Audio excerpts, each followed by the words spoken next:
Julie Rose, and this is Top of Mind. I have been a radio journalist for 2 decades, but a few years ago, I found myself avoiding the news for long stretches because of how depressing and divisive it all seems. I still wanted to be informed and engaged on important issues, though, and I figured I couldn't be alone in that. So we created this podcast. Each week, we tackle one tough topic in a way that will challenge you, help you feel more empathy, and empower you to become a better citizen, a kinder neighbor, and a more effective advocate. Today, we've got another conversation in our series, Stick With It, talking with people about a time when they felt their own perspective challenged and they had the urge to get defensive or back away, like we always do. But instead, they opted to stick with that discomfort, and they're glad they did. Today, that someone is Corey Nathan. He is host of the podcast Talkin Politics and Religion without killing each other. Corey, welcome. Thanks so much for taking time today. It's great to be with you, Julie. I love how you get the talk in without the G at the end. That was just perfect. I am really good at dropping my G's. I think it's because I'm a Western Mountain West girl. We do a lot of talking. So listen, people who've listened to your podcast, Corey, know that you are never one to back away from a tough conversation. And I'm curious, just right before we dive into your specific story, is there a technique that helps you to stay in that uncomfortable place of disagreement without getting defensive and sort of switching to debate mode? Constantly reminding oneself, because we all have that inclination to get into a contest of sorts, so constantly reminding ourselves to be radically curious. It reminds me of a great book that came out at the end of last year by Monica Guzman. I never thought of it that way. And the idea is to reach to make the goal in a conversation, to have one of those, never thought of it that way, especially, and it's hard, like it's easy when you're around people that you often agree with, but when you're around people that you disagree with, that's when you have to work out intellectually, emotionally, mentally work out. So get to that point of, that's an interesting point. And it's, I am the worst student in the class. That's one of the reasons I'm doing the program is I really need to learn this lesson. So constantly reminding myself. And the other thing is being, born my family is Jewish. We're all from New York. And in my family, if you're not suffering, you're not trying. So unless I'm in that really uncomfortable place, then I'm just not feeling at home. So. Yeah. Thank you for sharing that. That's some great insight. And the story, I'm really appreciative of you for being willing to share the story that you're going to share with us today, because there's a real personal element to it where you're going to share some of the vulnerability that comes with having to sort of sit in that discomfort. So set it up for us. What do we need to know? I grew up in a Jewish family. We were very observant, and there's a whole story of how I became a Christian, but the long story short is I became a Christian. In my late 20s, I went about this very serious inquiry that led me to this notion that Jesus is the Messiah. And I believe that, all that stuff, that's a whole other story. But the part of the story that's relevant to this conversation is I knew that one of the greatest sacrifices that I was going to make in coming to this recognition was the acceptance of my father, the acceptance of much of my family, my father in particular. In fact, I came to learn later that my father considered, after I told him, it was Thanksgiving of 2000, that he considered the possibility of doing what's called sitting Shiva. And that's what Orthodox Jews do, or a lot of observant Jews do, not just Orthodox, when somebody in the immediate family dies. So he considered sitting Shiva for you? As though you had died because of your conversion to Christianity. Yeah, because accepting Jesus as Messiah to him was like leaving our heritage, leaving our people, leaving our family. It was a betrayal in his mind.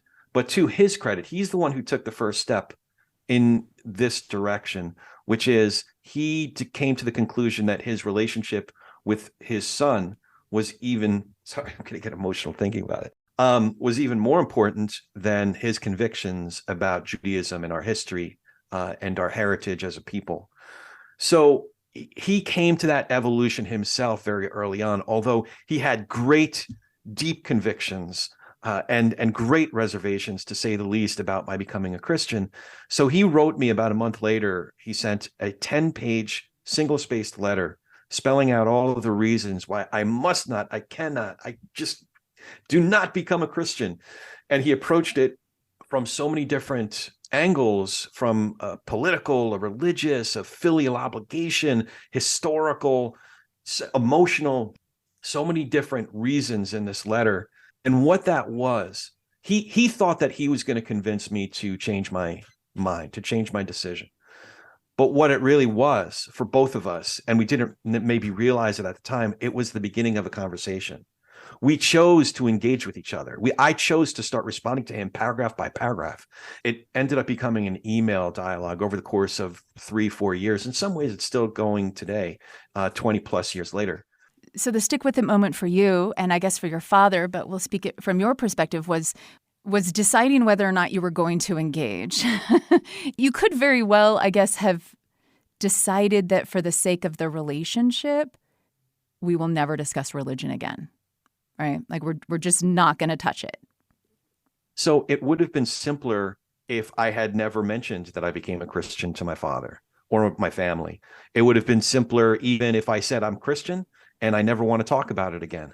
And if we're being candid, how many families around the country are in that state right now about any number of things? We can do better than that. We can figure out how to have conversations across our differences. Not that we're going to agree and have some kumbaya moment. My father, he still thinks I'm nuts for believing that this Jesus character died and rose again, but the truth is, because of our dialogue, his view of Yeshua ben Yosef, who we think of as Jesus, is much more nuanced than it ever would have been. And reading a lot of the gospel accounts and other Christian theologians, he's come to the conclusion that Rabbi Jesus is just that. It's tzaddik, a great rabbi of his generation, and perhaps even a prophet in the tradition of Isaiah and Jeremiah and Malachi and the great prophets of Israel. It's just a very, very nuanced view because of our conversations. And what about you? Tell me, first of all, what was your... I mean, how did you get away from, or did you have to get away from feeling like you needed to defend yourself or somehow convince him of your rightness in order for this conversation to play out the way it has? That's a great question, because you're assuming that I had to get over that, or that I have gotten over it. And I haven't. I'm a pretty shallow guy in that regard. I do feel the need to defend myself. But at the same time, I'm also painfully aware of my own shortcomings and my own short-sightedness. So it's this dichotomy. So what was it that kept me in the game, that kept this conversation going? It was the fact that I realized I was not going to convince my father. I wasn't going to convince my best friends who I had similar conversations with, the guys I grew up with. But what was more important to me than convincing them that I was right, it was in being in a relationship with them. Because look, if truth is true, they'll figure it out. If the God that I believe in is God, then he'll figure out a way to get that across to these guys. Like, I ain't God. So if it's not on me to convince them, whether you believe in God or not, whatever your beliefs might be, I believe in goodness. And I believe that folks who need to believe a certain thing will figure it out one way or the other, And so what was the point then? So what's the point of being in that conversation if you don't have a job to do there? Because maybe I'm just one foot soldier in a larger campaign. Maybe it is through this one conversation that we're doing a little bit of work. In Judaism, it's called tikkun olam, that we're doing one little bit. We're putting one little brick on the new, Jews think of rebuilding the temple, right? One little brick. There's this balance between the uniqueness of the individual within the context of the people of God, within the context of a larger organization, if you will. I'm not saying that I'm so great or that I'm God or I'm the master of the universe, but nobody's been created like me. There's only one me, It's totally unique. Not to get too philosophical or too out there with you, but that means that there is a special place. Just keeping that in context of this one conversation is doing one little bit, and at the same time, maybe the person that I'm with is having that effect on me that I also need. It's symbiotic in that way. What did you find yourself? What was something surprising that you found yourself getting out of by staying in this uncomfortable conversation with your father? Was there a moment over, and I guess it's been 20, 30 years at this point, right? That you've been having this conversation with him, not all by email, I presume. Some of it has. Sometimes over a nice glass of wine or a scotch around the fireplace. So, can you think of a moment where you felt like, oh, here's what I'm getting that I hadn't expected? I think it was allowing my faith, my convictions to be challenged, and risking the possibility that I'll go through that inquiry changing my point of view. But more often than not, coming out the other side of an inquiry, gaining some nuance to my beliefs and more depth to my beliefs. Like I said before, if what you believe is true, it's still going to be true after you do an earnest inquiry about it. I love that, because I think it's that fear that keeps us from wanting to, that sends us into our defensive corners anytime we feel that challenge. I mean, fundamentally for me, it's the fear that I'm going to find out I was wrong all along, or that I made some stupid decision, or that I caused harm in some way. and so these stick with it moments, I hear this from a lot of people, that initially there's that fear, and that you kind of just have to sit with that and say, I think I'm going to be okay. And come out the other end with more nuance. And often it's fascinating to me that you come out with a clearer understanding, a stronger conviction even, of what it is that you believed but allowed to be challenged. And here's the thing. If I'm wrong, I want to know it. Like if I'm banging my head against the wall, I want to know so I don't, completely knock myself out. I never thought I'd become a Christian. It was the furthest thing from my mind, the furthest thing that I wanted. I could have gone home and told my parents just about anything, that I was a Buddhist, I was a Muslim, I was gay, I don't know, all these things, these basic fundamental identifying things, but Christian was just a no-go. So that's the last thing I wanted to be. But somebody at some point said, open the door for me to explore this possibility. And I found out that, this whole other thing is the most coherent, most cohesive set of answers to basic existential questions. And I never wanted to come up with this set of answers, but it's true. So what am I going to do? Am I going to pretend that I don't think it's true? It is, based on, my own inquiry. So if I'm wrong, I want to know. Help me out. It's a big help to me if you help me along that path of letting me know the error of my ways. And what's happened to your relationship with your father as a result of deciding to stay in this conversation? Our relationship could have gone we could have gone and separated altogether and never talked to each other again. But I will say that it was a rough 3 or 4 years after I first became a Christian.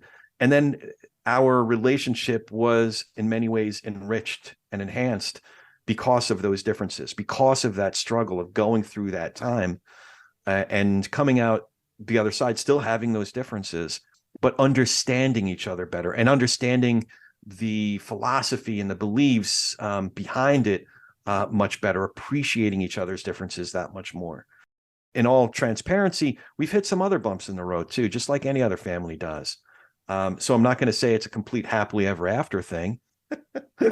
Yes. So yeah. Well, thanks for sharing that. I have to wonder also if these many decades of this conversation have also helped you to made you more confident in talking about your faith and your conversion because of all, all the things you've discussed and sort of gone over with your dad back and forth over these years. Yeah. When you get your reps in, it gets less difficult, less scary, I should say, not less difficult, not less complex, but less scary to go into those conversations, because I love it when somebody gets me to the point of saying, that's a great question. And I really don't know. Would you give me some time to reflect on that or look that up and let me get back to you? To me, that's a gift. It's a gift, number one, because it helps me expand my own understanding. And it also is a gift in that it forces us to come back to the conversation. I love when somebody stumps me because I get to learn something new. And I also get to revisit that conversation with a friend and nurture that relationship a little bit more. Yeah. I respect that you do that on a regular basis on your podcast as well, Talkin Politics and Religion without killing each other. I mean, the whole essence is that you are frequently talking with people with whom you disagree or who challenge your way of thinking, and to be able to kind of stay in that conversation and experience the thrill of that is something I can relate to. The hard part is getting folks to come on the air, like getting folks to go out. It's hard enough getting folks to go out for a beer, a cup of coffee or something like that, or just to hop on a Zoom with an old pal from my hometown. But getting somebody to come on the air and put their name to it, that's a whole other level of, but it's fun. Sometimes I'll get somebody to come on. I'll say, listen, if the conversation goes off the rails, we just won't publish it. But at the very least, me and you will get to catch up, and I'm sure you'll agree with everything I say by the end of the conversation, jokingly. That's really the hard part, is a lot of folks just don't want to put their name to it. It's hard to trust anymore in today's world of polarized conversation. It's hard to trust that it's possible even to be able to have open, honest dialogue with someone with whom you disagree, maybe extremely. So we need more models of it. I appreciate what you're doing.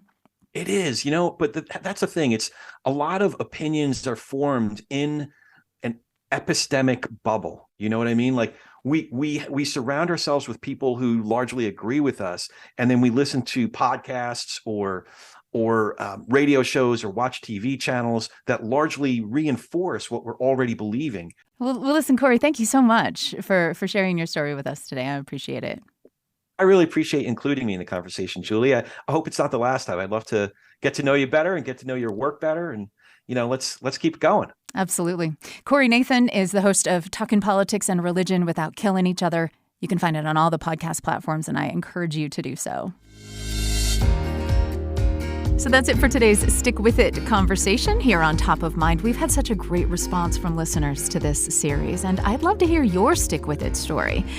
Tell me about a time when you encountered a perspective or a situation that challenged your way of seeing things and you wanted to back away, made you feel immediately defensive, but instead of shutting down, you stayed curious, radically curious, like Corey Nathan was talking about. And as a result, you got to someplace new. Maybe you deepened a relationship or built some new empathy or came to some new clarity about your own perspective. Email your Stick With It story to topofmind@byu.edu, and we'll be in touch. I'd love to have you on the series. And stay tuned, of course, to the Top of Mind podcast for more of these conversations, along with our weekly episodes tackling tough topics in a way that will challenge you and help you feel more empathy on this path we're on to become better citizens, kinder neighbors, and more effective advocates. I'm Julie Rose. We'll talk soon.